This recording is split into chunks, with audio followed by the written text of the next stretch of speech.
Hey guys, today we're going to be talking about financial fraud and as a bookkeeper, how you can help your client put some things into practice that will reduce the likelihood that they will have money stolen from them. So for example, it's best practice not to have whoever is bringing the money to the bank be the one who puts it in QuickBooks. So there's like little rules like that I've kind of like picked up over time, but in this video I compiled a bunch of them and I did some research for you guys. And as a bookkeeper, in my opinion, it's probably not going to be your job to create all of these policies or to really, be the one that is solely responsible for these things, but it's very good for you to have just like a general outline of, what are some of these types of internal controls that you can do to prevent fraud. So that is number one on my list, is internal controls. And I'm going to get into the nitty-gritty more so, but just the over idea of like the buzzwords are checks and balances and segregation of duties. So segregation of duties is like what I talked about, give different people different parts of the process.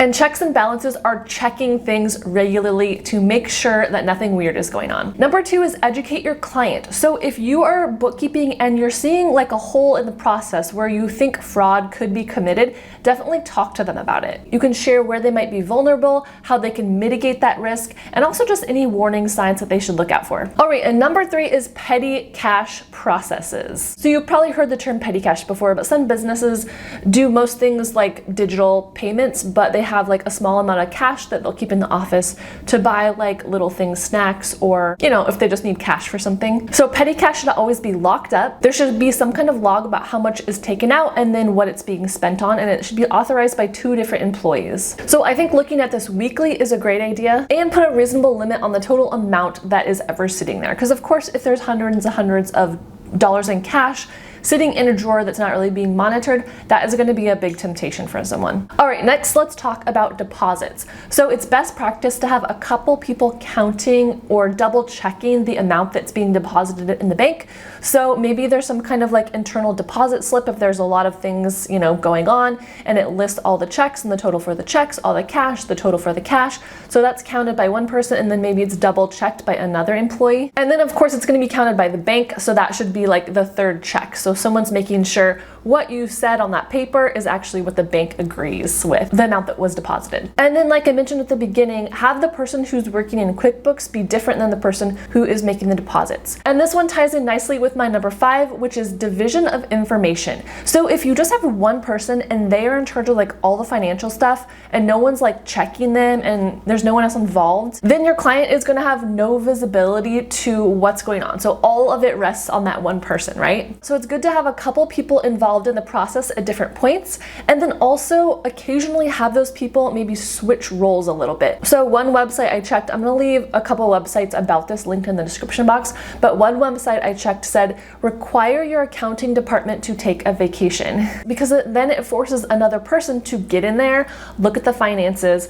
I feel like those stories where maybe one person has been making bank deposits for 20 years, no one else, they never take vacation and no one else has ever looked into it, and then that is where financial fraud can happen. And QuickBooks Online also makes it pretty easy to do this division of information. So if you have multiple users in QuickBooks Online, you can, assign different parts of QuickBooks that different people can see. So if you have someone in charge of sending invoices, just give them access to that invoice area in QuickBooks. And so maybe they're not able to see, all of the transactions that go in and out of the business. I am Morgan. My website is FinePoints.biz. Definitely subscribe to my channel if you want a bookkeeper video every week. And I have a class that helps you get bookkeeping clients. It's called Bookkeeper Marketing Coach, and it is linked in the description box also. All right, number 6 is all about purchases. So, money going out of the business, right? So this is why we are required to save receipts, for example, and why auditors want documentation on things, because you can't just have employees spending willy-nilly, or even the owner of the business, mixing personal expenses with business expenses. So good documentation is going to be key here. So if you're writing checks, usually there's only like 1 or 2 people that are able to sign checks. That's really important. So with the types of clients I work with, usually that is the business owner and maybe 1 other employee. Me as the bookkeeper, usually I am not a check signer. I'm not able to sign checks. And to be a signer, you actually have to go to the bank, I think with everyone on the account, and get added. So that's like a very official role. And then there should be some way for the business owner to approve purchases. And this will vary a lot client to client for you. I think I've talked about, I worked at like a bigger nonprofit for a while, and there was 3 different departments. And so any invoices and anything we got in the mail had to be approved by one of those 3 department heads. So the mail was sorted, and then they had to sign the top of them, and then they came to me to pay. So I wasn't just paying anything, with my own judgment. All of these invoices were approved for me before they even got to me. And then some of your clients are going to have debit cards that are issued to certain, like probably higher ranking employees. So if there's 5 debit cards out there floating around, like what's the approval process for that? Do they need to submit receipts? Is there a certain like a dollar threshold that they need to have approved? Like maybe purchases over $100 need to be approved by their boss. Think through some of these things so that, employees feel like there is a structure in place so they just don't have free reign. Next one is payroll. So I guess time stealing is a way of stealing from the company, even though it's not actually like taking cash. So payroll does need to be closely monitored as well. So any employees who have supervisors, their supervisor should approve their time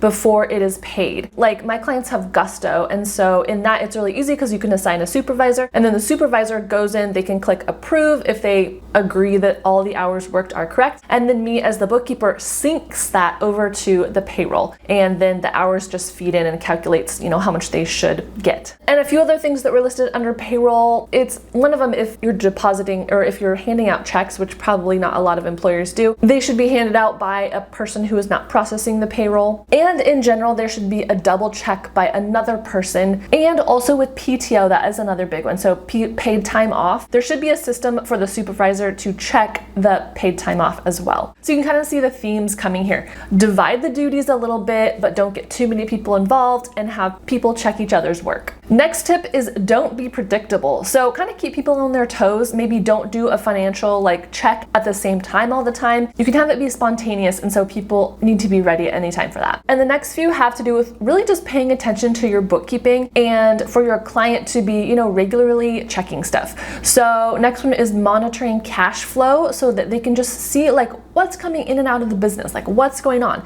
Is there anything that's really strange this month? Number 10 is review financial reports regularly. So if your client is just totally checked out of the bookkeeping process and really doesn't look at reports, doesn't care, that's going to leave them a lot more vulnerable because they just don't know what's going on. So as the bookkeeper, you provide them with regular reports. You can even highlight any areas of concern. That is really helpful. You could be like, oh, this debit card had $1,000 extra transactions this month. You might want to look into that. And you as the bookkeeper keep good records. So again, that's why we need to save invoices. That's why we need to save bank statements. That's why we reconcile every month. Next is stay up to date with technology. This is important because you need to know, what's going on out there, what are possible risks, and also what are ways that you can protect yourself. I know banks these days have a lot of automatic things that are trying to catch fraud, right? So sometimes my bank will say oh, did you really mean to make this purchase? Was that you? So, as technology is changing, make sure you are aware of that. Next, encourage transparency. So this kind of speaks to just the culture of the business. So again, this is having good processes in place, making sure the management is actually following up on the financial tasks they're supposed to do, hold people accountable who are not doing the right things, and you can talk regularly just about being honest and